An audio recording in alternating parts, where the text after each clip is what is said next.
Hi, everyone. Welcome. Good evening. Hi, good evening. We'll get started in just a moment.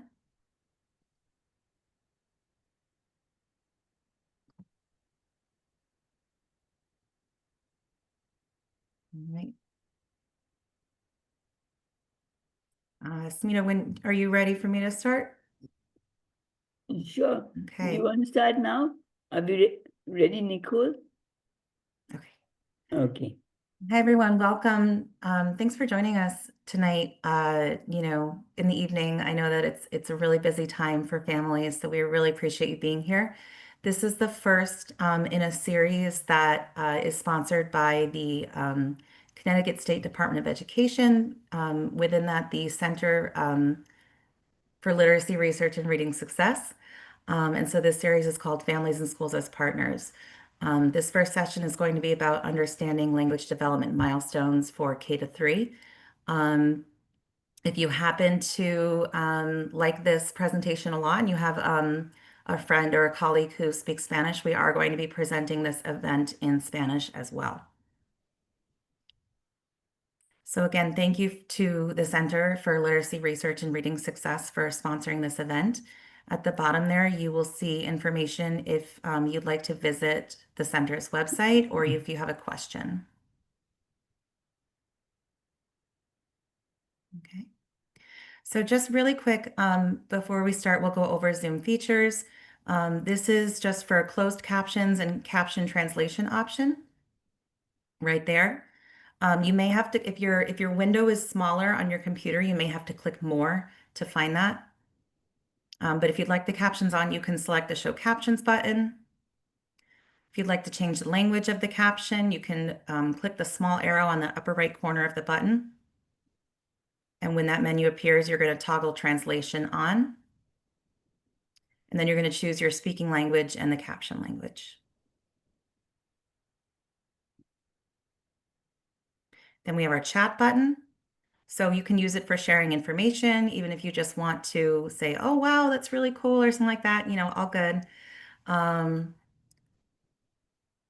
You can provide reactions.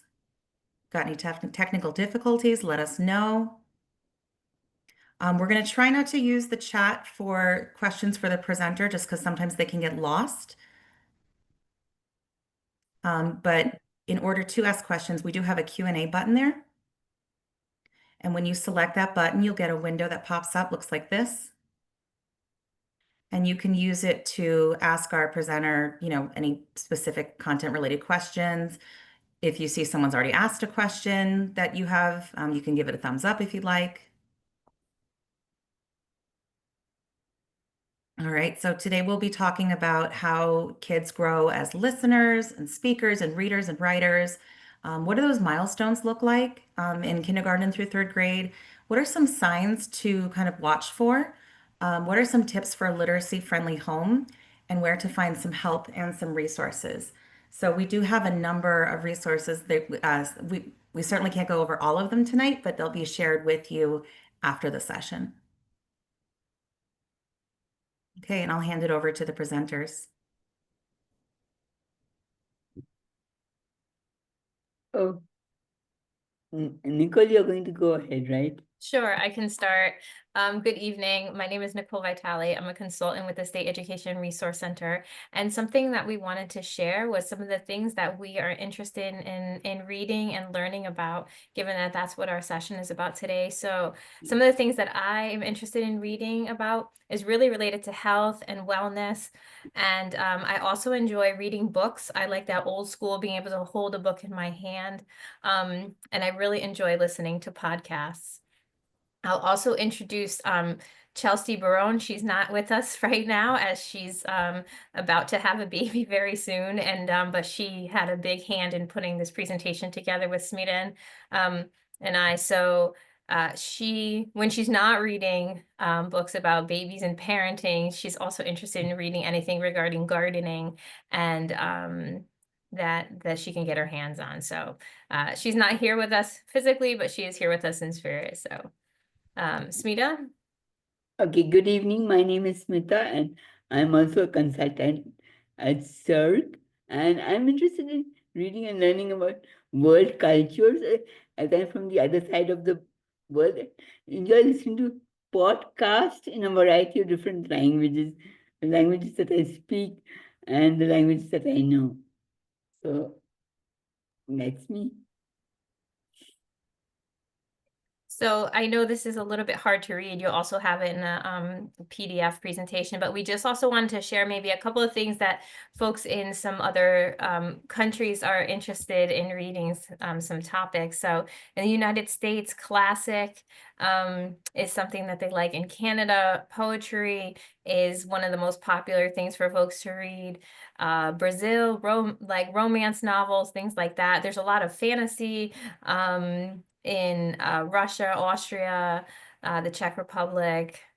So this was just a fun little slide to be able to share with you some of the different things that folks like to read from around the world.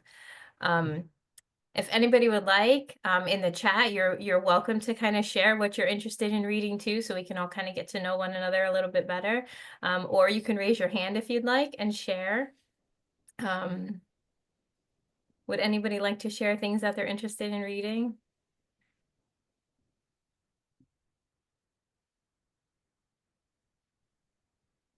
Stephen King, all right.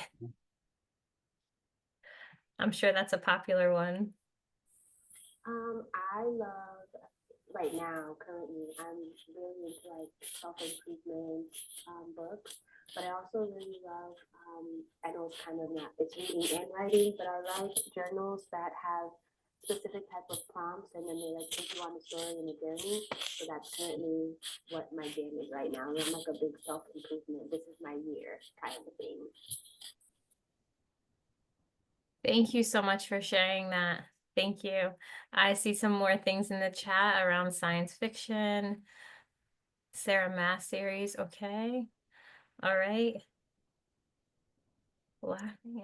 Oh, okay. Laughing Algeria. Oh, Allegra. Okay, Allegra. Got it. Sci-fi mystery explorers. All right. Well, we can keep adding those to the chat so everybody can keep reading that. Thank you for sharing. Claire, you can go to the next slide.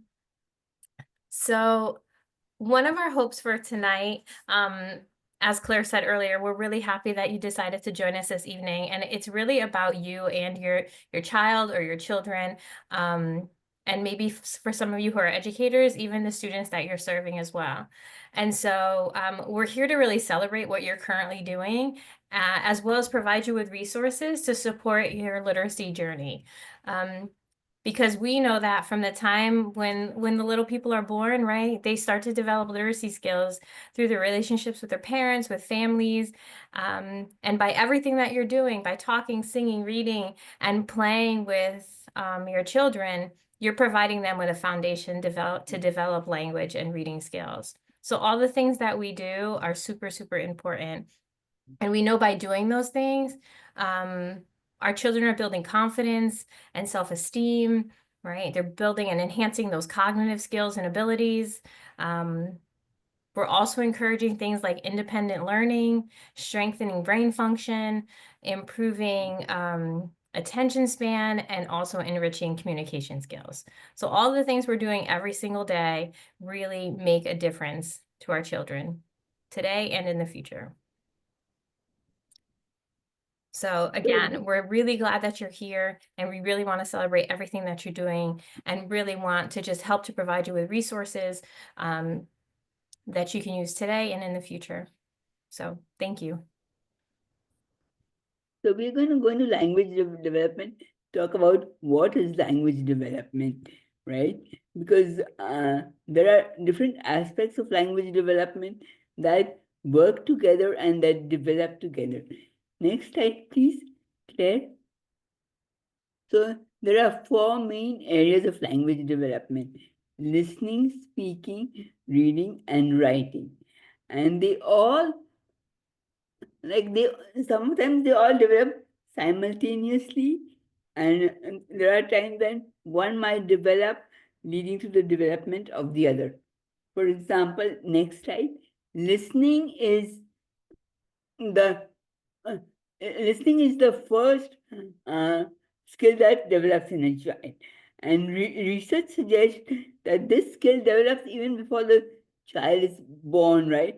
When you, like some parents I know would read a book, but the child is even listening when the child is in the womb. So, listening is a very critical skill that is the foundation of all language learning. And it develops really, really early. Sorry, go back to the previous slide. Sorry, Claire. So, to support listening, you even speak to little babies, right? We speak to babies even when they they're just cooing or when they're a couple of days old. But listening is really important because as families, you can speak to the child during meals. I'm sure a lot of kids, a lot of people speak to their kids all the time. I've had my nieces and nieces who speak to their kids all the time, even when they were little babies, read aloud and use rhymes. Like by the child is 3 or 4 months, I've seen parents sing rhymes uh, to their kids and tell stories, right? And have meaningful conversations once the child is a year old. The child may not be able to speak, but the child can definitely understand and use gestures to communicate. And sometimes you might need to explain some new words to the child. You can do all this to support listening skills. Next slide, please, Claire. This is just this is just some milestones that we put together. You see, when a child kindergarten, a child can follow 1 or 2 step direction, right? And as the child progresses, you see the progression, and by the time the child is in grade 3, the child is able to pay attention in groups. Even if there's a lot happening in the environment, the child can focus his attention on a particular task. So again, when you go to the second row, you see that in kindergarten the child listen to age-appropriate stories. And but at the third grade, the child can understand and comprehend grade level information. I'm not going to go through each grade level. I'm just so this is just for you to have some milestones to look out for your kids. And remember that it's not a very strict block. Right? Kids may be advanced, so the kids might delay. But that doesn't mean that your child has an issue. Right? Some kids are delayed in in listening skills, speaking, reading, and writing, but it's not always that your child has an issue with that. Has an issue. I think you as parent may need to gauge with with consultants or with the school teacher. And in the final row, we have about conversation skills, right? And how the child converses. By second grade, the child answers sentences about a story. These are some of the listening milestones. Next slide. So now we want you to think, we want you to give some points to watch out for, right? Sometimes if a child is in the third grade and has difficulty following directions or tunes out, even by second grade, if your child is tuned out a lot, not just once or twice, but it's always being tuned out or has difficulty focusing on a task, right? Because kids who are in grade 3 focus on a task for 5 minutes or 7 minutes. If you see that consistently happening, then you might need to talk to a doctor or ask for a hearing check.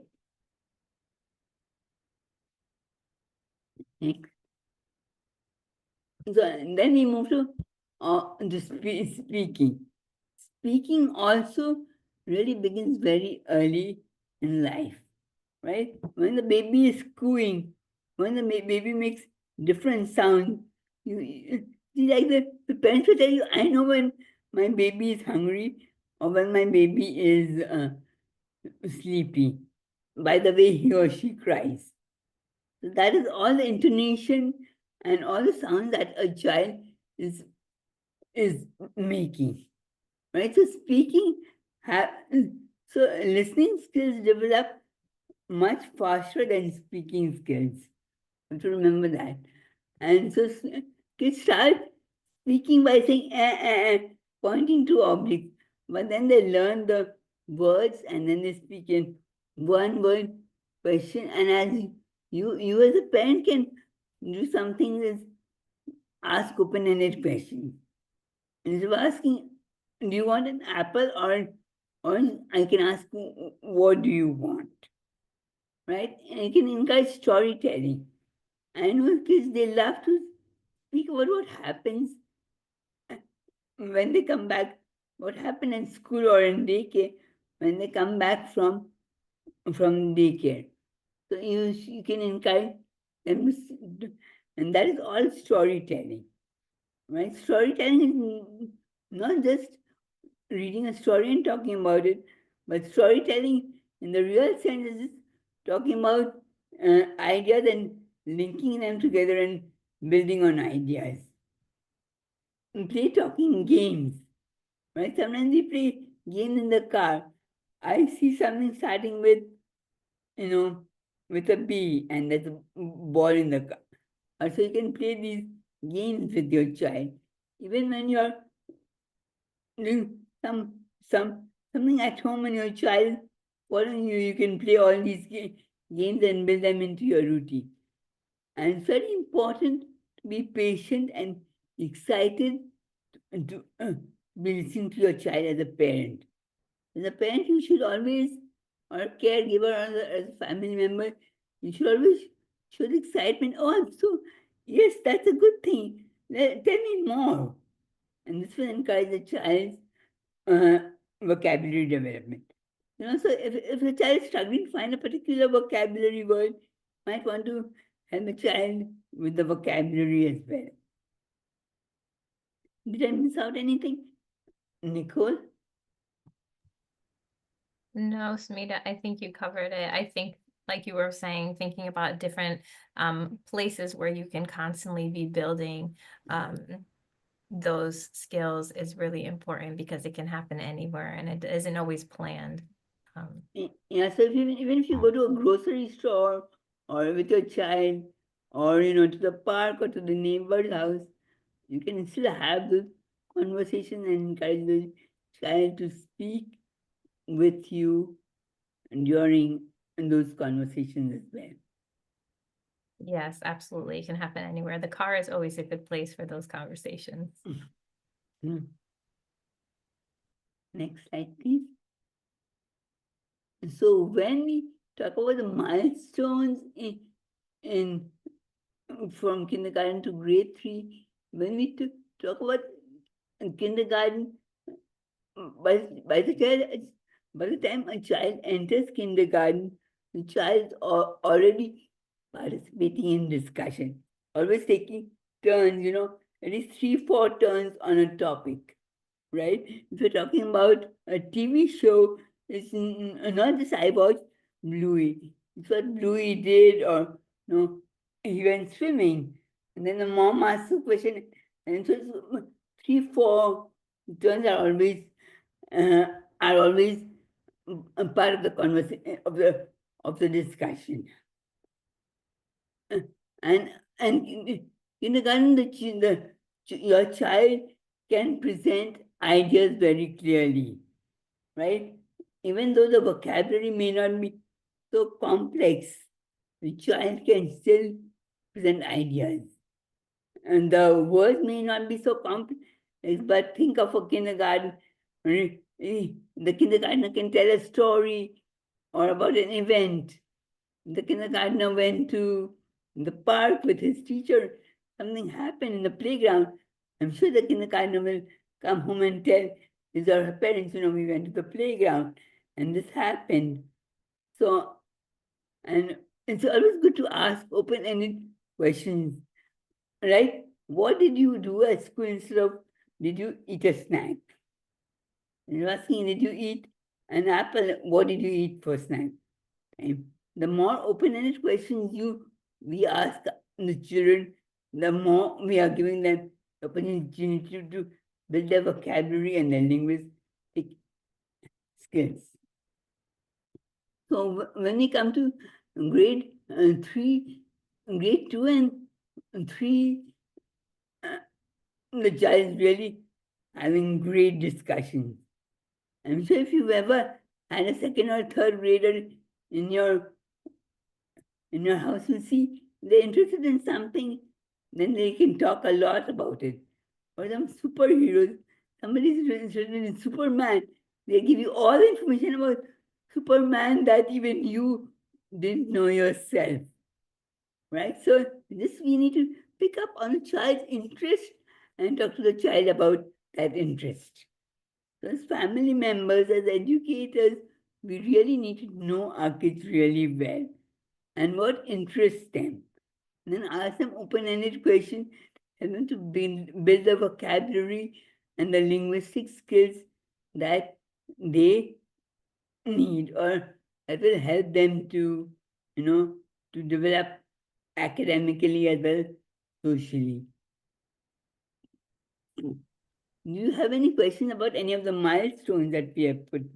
But I'm not going to go through all the milestones over here. But do you have any question about any particular milestone that you would like us to answer? I don't see any questions right now, Smita, but I'll keep an eye on the chat and the Q&A just in case. Okay, thank you. Smita, I'll just add in, I think you make such a great point about the interest, because sometimes we hear that maybe students don't like to read or don't like to do certain things, but sometimes it's a particular interest area or topic. And once they kind of sink their teeth into it, they really start, and you find some books, they really start to become interested in that. So I think that's a really wonderful point. That's a good entry point for some children. And that's when the family and school partnerships can be, come together, right? Because if a family member finds that my kid is not reading at school, but is reading at home, then they can just tell the teacher, oh, I think if you add this book to your collection, some books on superheroes to your collection, I'm sure some of the kids will benefit for that. Yeah, I've seen some kids do like book tastings and kind of see what some books are like, and them deciding which books they're interested in just based on maybe the cover of the book and a couple pages inside the book, and see like what's interested them. And then, that gives the families and the teachers something to kind of go based off of to help them continue to grow in their Because learning. in the earlier grades, it's really important that kids are really enjoy books with graphics, right? In grades up to grade 2, I think they enjoy books with more graphics, beautiful illustrations. So I'm sure you might have seen that with your own daughter. Yes. Yeah, some of the graphic novels and the ones that are set up now in like comic book kind of formatting, that's really like pizza and tacos, some different things that have kind of come up more recently that kids are really getting into. Next slide, please. So again, we have to watch out some of the areas to watch out for when you think your child might have some issues or some some points just to have in your radar. One speech that is hard to understand. By the time a child is in second or third grade, or even end of first grade, the child should be able to speak clearly and make everybody understand what he or she is using. Another important aspect is I think using fewer words. Right? Because kids' vocabulary, they grow every day. And once the vocabulary is grown, once it's in student in the child's repertoire, we should encourage the child to use the vocabulary and give the child opportunities and situations where they might use the new vocabulary, right? I've seen this with my nieces and their kids that my niece's son is in kindergarten, and they always encourage him to use the vocabulary that he's learned in school at home. So he can use, so he knows that I need to use this vocabulary. That's very good for him as a speaker. And so, but if you find a child using fewer words and the same words all the time, then that would be an area to watch out for. We are not saying it would be an issue, but that should be an area for you to watch out for.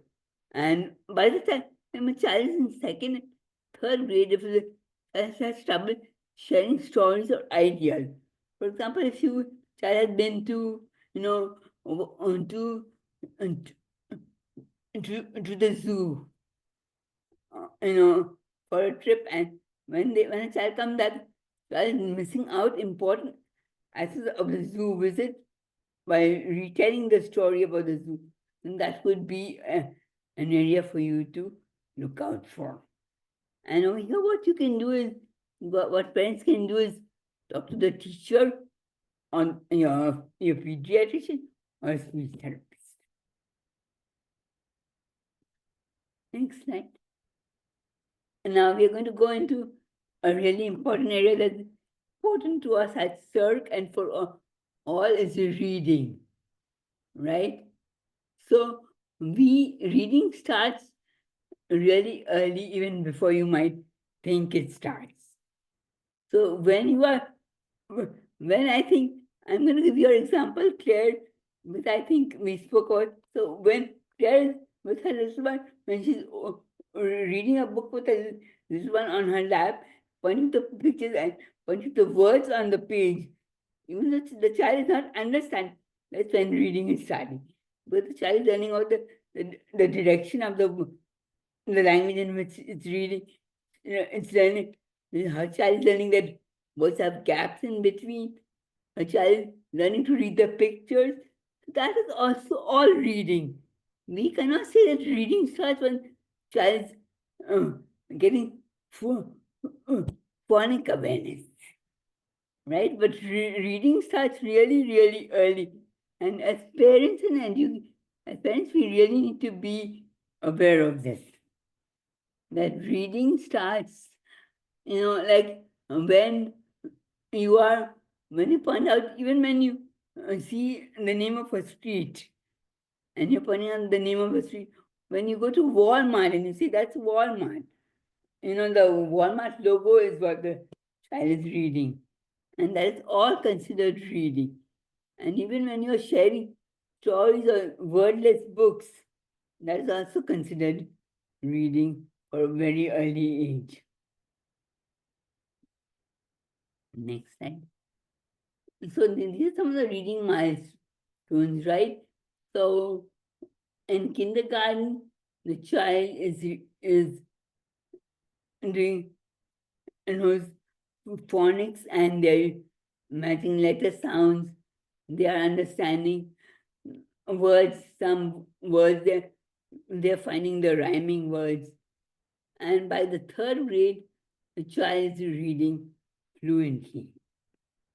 And he knows, root words, suffix words. In first and second grade, the child also knows a lot of sight words, learning the sight words, like the, that, the sight words, and they're blending words. And by first grade, child can read approximately 100 common words. But some kids are advanced readers. Some kids may not be able to read as this chart is showing. But remember, we're saying that this is a range, and you should be in the range. Would you like to add anything, Nicole or Claire? No. From your experience with your kids? Smita, you mentioned, my daughter, she's 2, she'll be 3 in a couple months. And, yeah, we do. Obviously, she's not reading yet, but, we are starting to talk about what sounds letters make. Um, she can tell you the letters in her name, not necessarily in the right order, but we'll get there. Um, and yeah, we do a lot of things. I mean, ever since she was born, I've been pointing to, obviously I read the words on the page, but I do a lot of talking to her about the pictures on the page. And um, I love activities like that because, as any parent knows, you don't have a lot of time. So Smina's giving us some really great strategies that you don't have to plan, right? And you don't have to prepare anything. They're just there, ready to go and pull out of your pocket when you have a couple minutes. Because even when you're going shopping, if you go to the same shop every day and if you buy Cheerios every time, you can say, okay, we are buying Cheerios, and the child knows the logo of Cheerios. And that's reading, right? Reading is not just academic reading, but reading is also sight words and reading in the environment.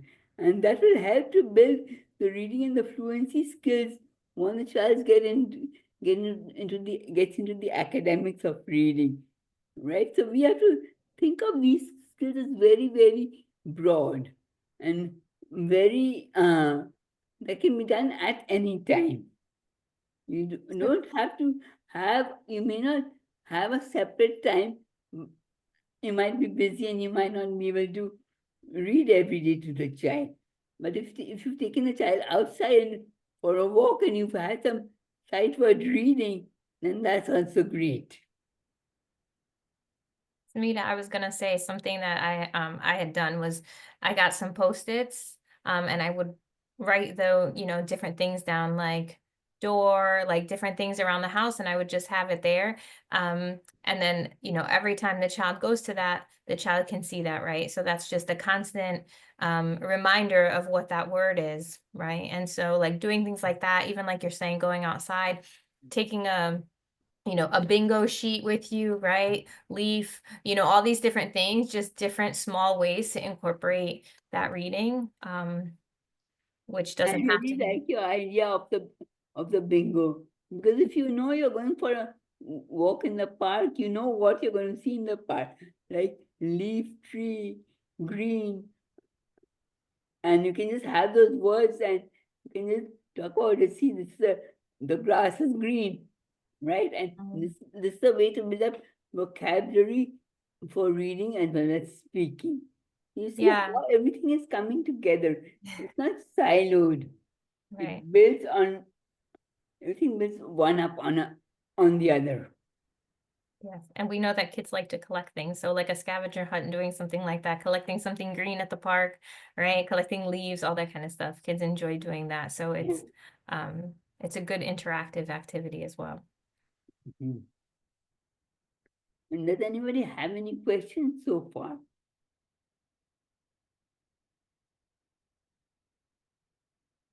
I think we're good. Okay. So these are some of the signs to watch out for when uh, you are thinking about reading. If by the first or second grade, the child having difficulty with letter sounds or rhyming. Remember in kindergarten, the child is still learning letter sounds and rhyming. So if it's by first or second grade, then we might think that there might be some issues that we might need to address. Avoiding or getting frustrated with reading.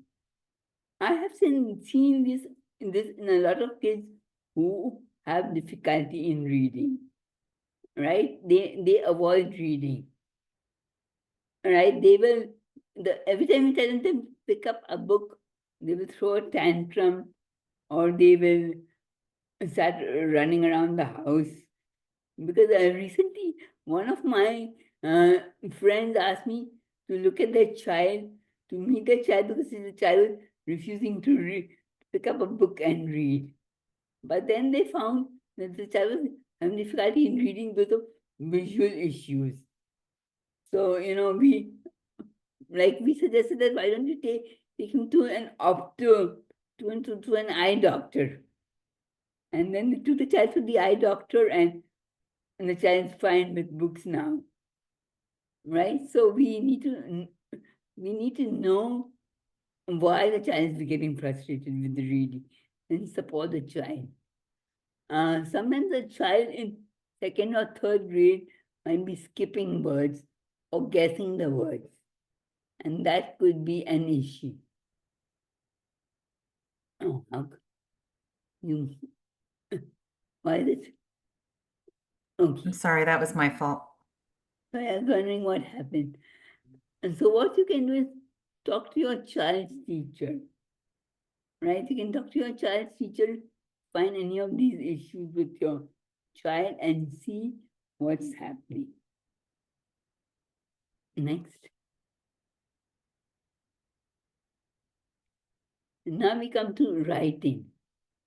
I just wanted to take a minute to take a second to read the quote over here.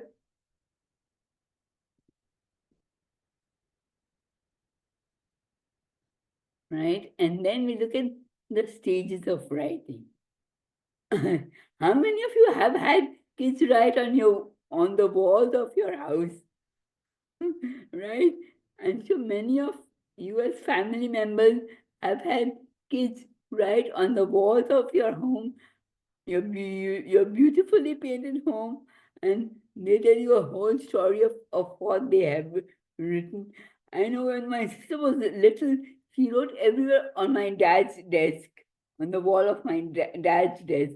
One day he came home from office and he said, "Who has done this?" And then my sister, I told him, I've written you a beautiful story, Daddy. Right? So these are some of the stages of writing. It's drawing, and when kids start drawing, the body shapes are all out of place.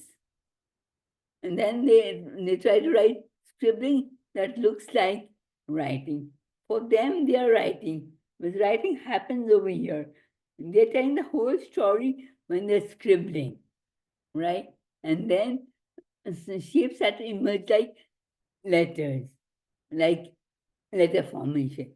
So in the third row, you will see that it looks like B, D, and then they really start forming letters and understanding how the letters go together to write. And then it's traditional writing and then conventional writing. But we have to remember that writing, even though it's a motor task, the planning of writing happens here in your head, right? Because that's where you're forming the ideas, where you are putting the words together to write.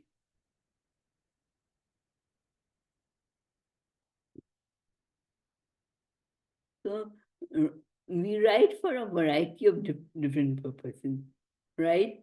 We write for communication, for self-expression. We have to remember that reading and writing go hand in hand. So remember, as Claire said earlier, that her daughter can read those words or point to those words in a book. And I'm sure her daughter is also writing and drawing stuff on pieces of paper, right? So they go hand in hand. So for writing at home, as Nicole mentioned, maybe you can encourage them to draw, for labeling. Like Nicole has had all the labels in her house. How many of you make lists and make shopping lists? Right? So when you're making a shopping list, maybe you can ask your child to help you to make the shopping list.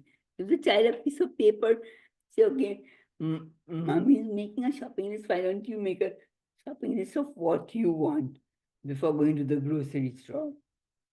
And if you're sending a card to grandma for grandma's birthday, maybe you can let the child scribble her name on the card, right? And by the time child gets into first and second grade, even if the child has, whenever the child writes something, try to encourage him or her to share it with the family and with siblings. Samita, I'll just add that one of the things that I did was like I would do like a graffiti board.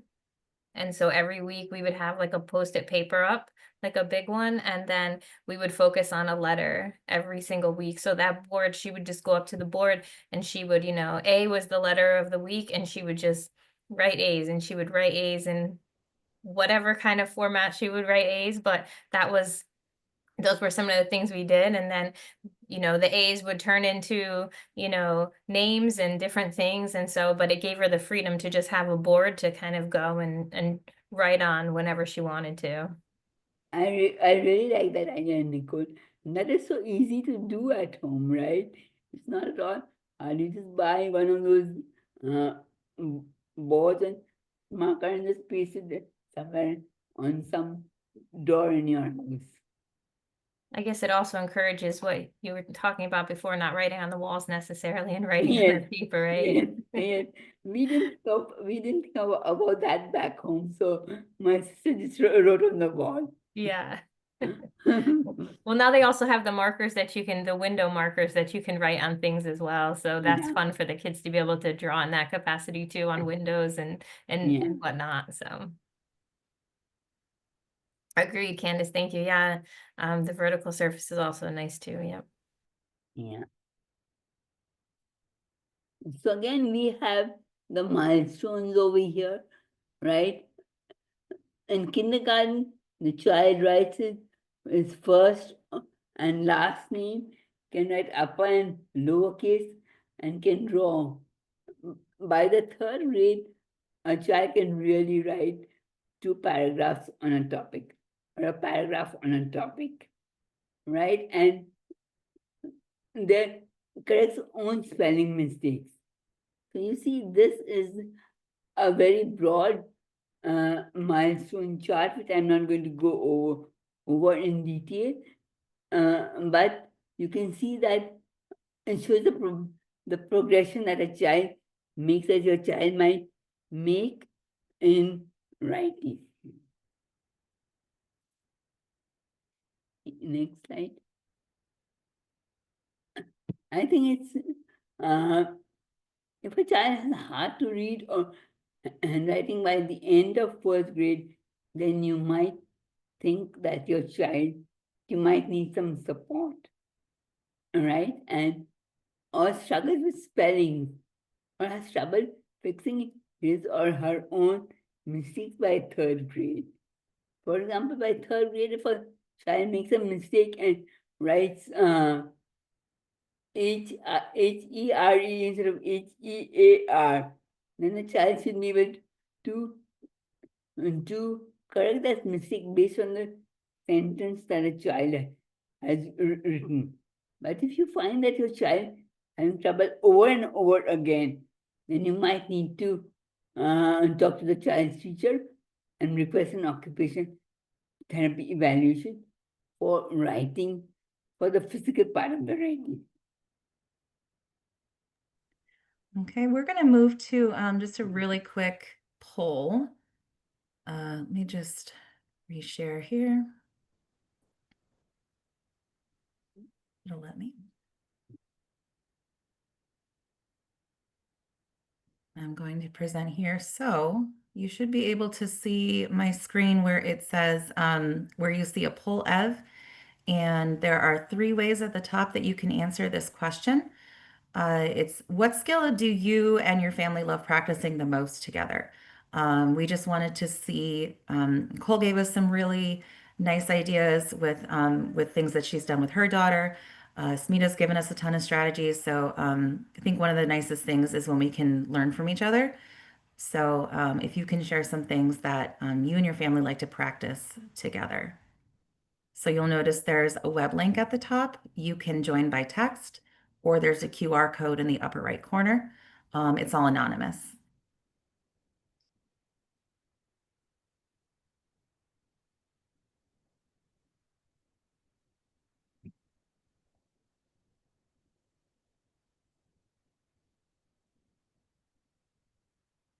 Just take a moment. Okay.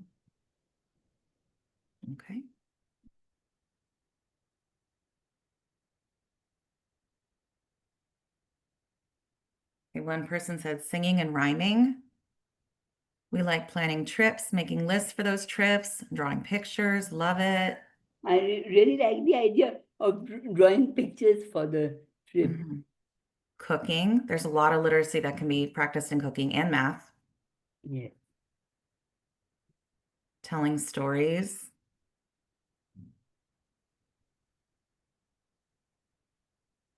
Talking about road trips or taking road trips, either one, yep.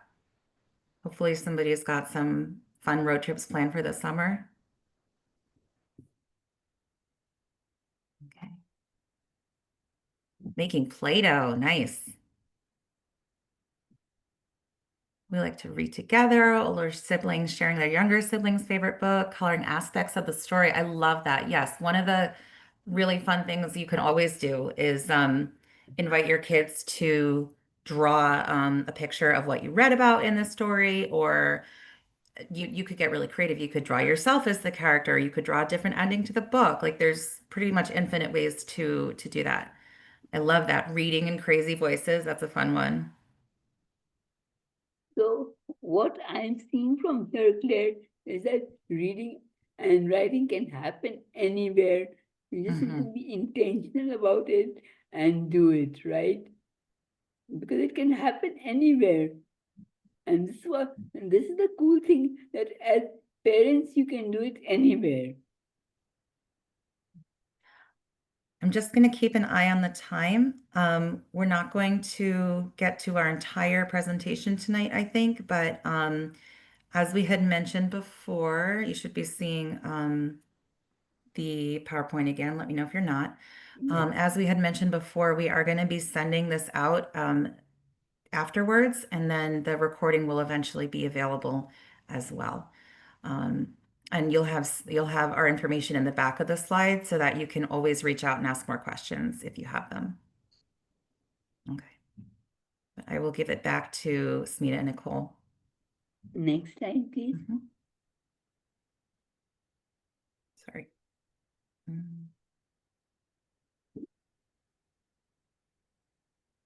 Nicole, I think you were starting this, right? Yeah, so we've been talking a little bit about this already, right? A literacy friendly home. We talked a little bit about this, and even in what we shared. So it's clear to us that folks are already really doing an amazing job.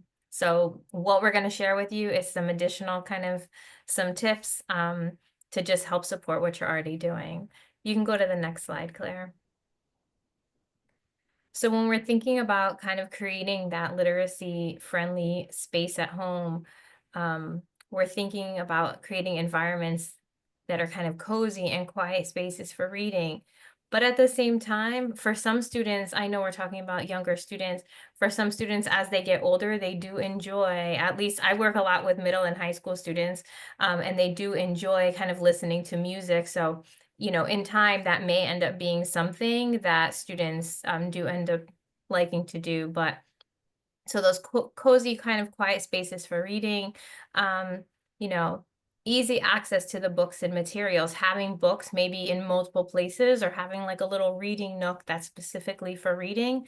I know at home we have a space, and my daughter will just go into that space, and we'll show you some ideas for spaces later on in the presentation. But she kind of knows that that's her space, that's all her own. Her books are there, and she also has a little desk over there, and she can pick that stuff up whenever she wants to. And also reading together as part of your daily routine, right? That's super important. And then again, like Smita had mentioned earlier, talking with your child or your children about what they're reading and writing. So having those conversations, having them go back and reflect and being able to kind of summarize maybe some of those pieces is really important, and it kind of continues that learning. And that showing that reading and learning are, is important to you in your family. So, as children are getting older, right, being able to go and you're doing some reading and at the same time they're doing some reading maybe in time, them being able to see you read is really important. And I've heard some parents say, they do a lot of reading on their phones, right? Because that's been something that's happened over time. People read a lot on the phones. And so some children will be like, but you're on your phone. And the reality is you might be reading an article or you might be reading some kind of book. So sometimes having an actual book in your hands is helpful for them to be able to see you in doing that as well. So we can go to the next slide, Claire. So hold on one second. Sorry, my computer kind of froze on me. So creating that space, right? Setting up like cozy spots with pillows, good lights, and those books, really important. Keeping them at your child's reach, so they don't necessarily have to ask, and anytime they want to, they can go and grab those books. And then I know people sometimes will switch books in and out, right, to keep things fun and interesting, so it's not the same books all the time. Maybe sometimes you decide, oh, we're going to focus on this week, and you might swap books out on a weekly basis. And then, like I had mentioned earlier, labeling some of the things around the house for students for children to be able to recognize words is a simple kind of thing to do. Always having those magnetic letters, right? Playing simple word games, listening to audiobooks. There's a ton of audiobooks and podcasts on Spotify and on Apple Music. And so I know some folks really like to do that as they're in the car traveling back and forth to different places. So those are all really great ways to support literacy.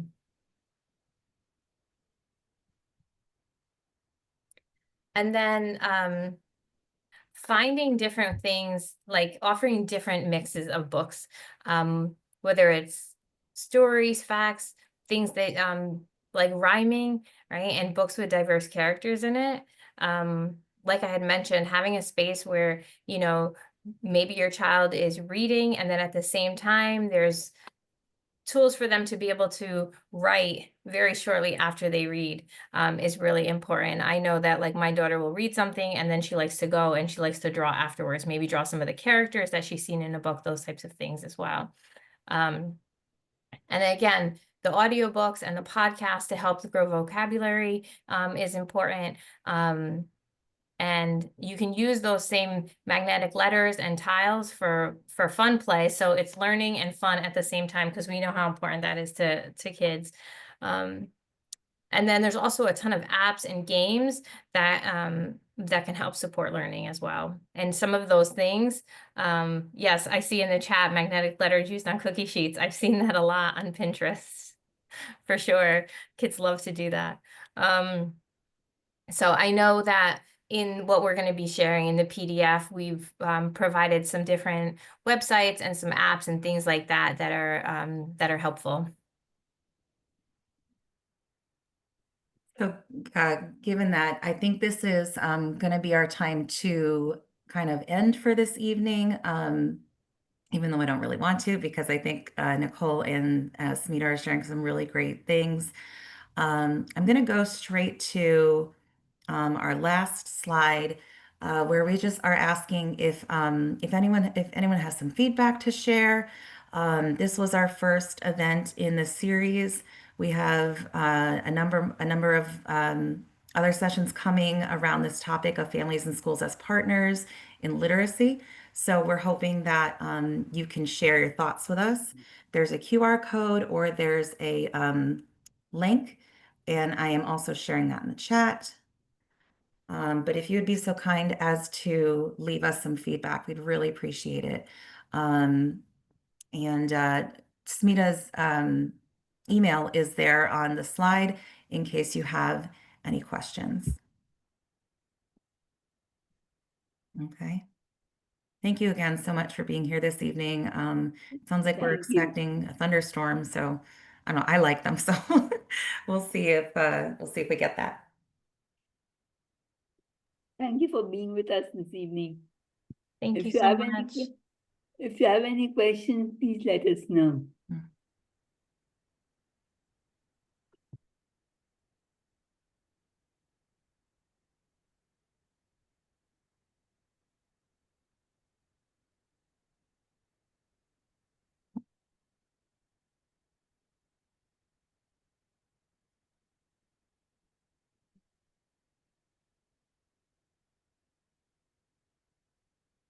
I'm gonna end the recording for us.